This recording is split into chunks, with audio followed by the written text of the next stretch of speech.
आज लड़की देखने आएंगे, एक हफ्ते बाद तुम आओ, लड़का देख लो, उसके बाद अब पक्की करने आओ। कुछ चीजें दे दी गई, लड़की बुक हो गई। पक्की से बेहतर है ये जुमला इस्तेमाल किया जाए, बुक हो गई। अभी निकाह नहीं हुआ, लड़की को लड़के का, लड़के को लड़की का नंबर भी मिल गया। मां कह रही है कोई बात नहीं, मेरी बेटी उसी से तो बातें कर रही है जिसके साथ शादी होना है। उधर लड़के के माँ बाप को भी फिक्र नहीं है, चलो वो अपनी होने वाली औरत से बातें कर रहा है। मैं पूछता हूं इतना डिले क्यों है? जब देख लिया गया लड़की को लड़का और लड़के को लड़की पसंद आ ही गई है तो फौरन निकाह क्यों नहीं कर देते हो? नहीं साहब, अभी इंतजाम नहीं हुआ है। आपको इंतजाम क्या करना है? लड़की जिन कपड़ों में घर बैठी हुई है उसी कपड़े में निकाह हो जाएगा, तुम उसको ले आओ। है, समाज क्या कहेगा?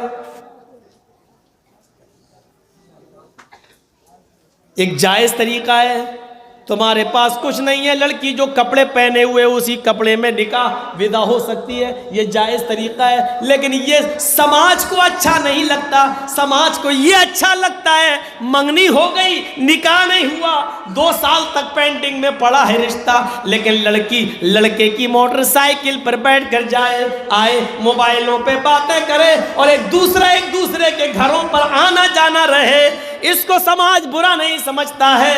ऐसा समाज अगर किसी मुआशरे में रह रहा है जो इसको बुरा नहीं समझता है, तो आए समाज वालों, तुम्हारे अंदर से रूह निकल चुकी है। अल्लाह की कसम, ये समाज आईसीयू पर लेटा हुआ है, हॉस्पिटल में बीमार है, आईसीयू पर लेटा हुआ है। जैसे आईसीयू से निकाला गया और ये समाज मर जाएगा, इसके अंदर रूह नहीं है, वो तो आईसीयू की ऑक्सीजन से जिंदा है। जैसे नाक का नथुना हटाया गया और इसकी रूह निकल गई। ऐ समाज वालों, अगर इसको अच्छा समझते हो और उसको बुरा समझते हो तो तुम मर चुके हो, तुम मरे हुए हो। मौलवी जर्जीस मुर्दों से खिताब कर रहा है, आईसीयू में लेटे हुए, आईसीयू में पड़े हुए मरीजों से खिताब कर रहा है। मैं किसी जिंदा कौम से नहीं बोल रहा हूं, यह जलसा मैं जिंदा कौम को नहीं सुना रहा हूं, यह कुरान और हदीस में जिंदा लोगों से को नहीं बता रहा हूं, बल्कि मरीज आईसीयू पर लेटी हुई कौम के सामने मैं पेश कर रहा हूं।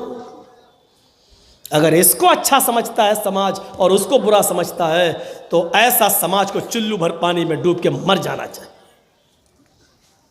यह समाज है।